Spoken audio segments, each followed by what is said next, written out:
Today, we're diving into a 2,000-year-old rivalry of reality.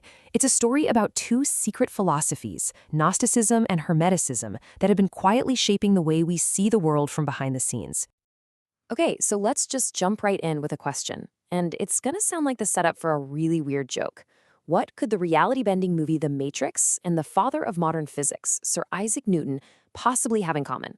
Well, the answer isn't a punchline. It's a secret that's been hiding in plain sight for 2 millennia. To solve this little puzzle, we're going to have to go way back in time to a place where ideas from all over the ancient world crashed into each other and created something totally new. The link between that sci-fi blockbuster and that scientific genius, it all comes down to two competing philosophies. They were born in the same city, right around the same time, and for centuries they've been operating in the shadows, quietly influencing everything from art to science to the way you and I think about reality itself. Honestly, the best way to wrap your head around them is to think of them as rival siblings, Gnosticism and Hermeticism. They came from the same intellectual family, but they had this huge fundamental disagreement about what the world actually is. So, to set the scene, our story kicks off in Alexandria, this amazing city founded by Alexander the Great that became a total melting pot for Greek, Egyptian, and Jewish thought. It's right here, between the 1st and 3rd centuries, that both of these worldviews pop into existence. But their books were hunted down and destroyed, and they were almost completely wiped from the history books, until an absolutely stunning discovery in 1945 brought their secret worlds roaring back to life. So, what was this big family fight all about? Well, you can really boil it down to this. The Gnostics looked around at the world and saw a corrupt prison, a cosmic blunder that we desperately need to escape. The Hermeticists, though, they looked at the very same world and saw a beautiful divine masterpiece, a cosmic puzzle that we're meant to understand. But here's the thing. Despite this massive disagreement, they did share some key family traits. Both of them believed that there's a little piece of the divine, a spark, trapped inside every one of us. Both agreed that this physical world we live in is just a shadow, a reflection of a much higher spiritual reality.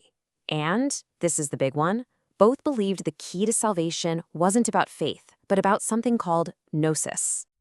And gnosis is the central idea here. This isn't about believing something you read in a book. We're talking about a direct, personal, you-had-to-be-there kind of experience of the divine. It's an awakening, a moment of profound realization that just flips a switch in your head about who you really are and what the universe is all about. So, this brings us right to the heart of it all, the Great Divide, the fundamental question that split these two sibling philosophies and sent them down two totally different paths. And I really want you to think about this for a second, because it's a question that still echoes today, big time. Is our world a mistake? A flawed prison built by some arrogant, second-rate god? Or is it a perfect, intricate design, a beautiful reflection of a transcendent divine mind? This slide right here, it lays out the two completely opposite answers. On the Gnostic side, the universe is an evil prison, a cosmic mistake made by a flawed creator they called the Demiurge. So our purpose? Wake up and get out. But for the Hermetists, the universe is a beautiful divine order created by a perfect mind.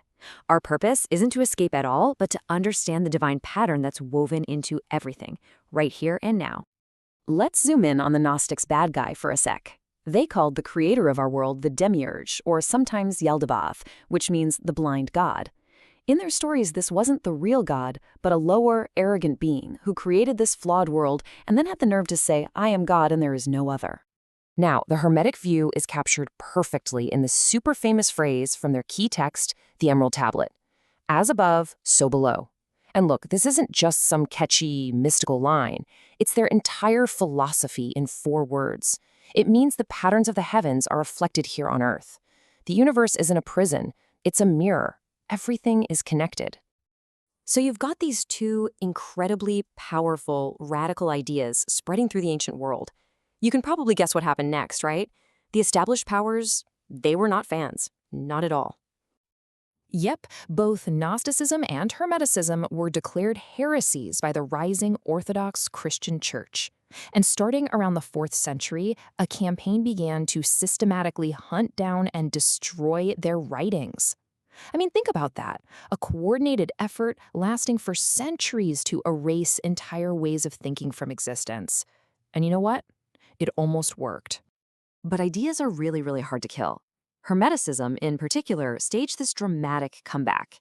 Its main texts were rediscovered in Florence in 1460 and helped kickstart the Renaissance. From there, its ideas went underground, surviving in secret societies like the Rosicrucians and Freemasons, and eventually influencing some of the biggest names of the scientific revolution. Which brings us right back to Sir Isaac Newton. This number, 1 million. That is roughly the number of words Newton wrote about alchemy, which is a practice soaked in Hermetic philosophy. That's more, way more, than he wrote about physics. He wasn't just a scientist. Some sources say he was the last of the magicians, searching for God's divine blueprint of the universe. So why do these 2,000-year-old ideas still have such a powerful grip on us? Why are we still telling their stories today? Well, it's because these two siblings represent two fundamental human feelings that are still so alive today. The Gnostic impulse, that's the feeling of alienation, that deep-down sense that the system is rigged, that we're trapped in what the author Philip K. Dick called the Black Iron Prison, and we need to wake up. And the Hermetic impulse, that's the belief that you can create your own reality, that there's a hidden order to the universe, and that you have the power to transform yourself. And here it is, finally, the answer to our first question. The Matrix is pure 100% Gnosticism, a fake reality created by a controlling power where the hero has to achieve gnosis to see the truth. You find the same vibe in the paranoid worlds of Philip K. Dick's novels, in Carl Jung's search for the true self hidden beneath the ego, and yeah, even in the basic structure of a lot of modern conspiracy theories. And the Hermetic impulse is just as common. It's the engine behind the whole spiritual but not religious movement, which is all about direct experience over dogma. You see it loud and clear in self-help ideas like the law of attraction, which says your thoughts can shape your reality. And it's the driving force of so many New Age beliefs that are all about finding universal patterns and the hidden meaning of the cosmos. So you see, this ancient family rivalry never really ended. It just changed its clothes. Which leaves us with one last question, and this one is for you. Which of these ancient siblings speaks to your experience?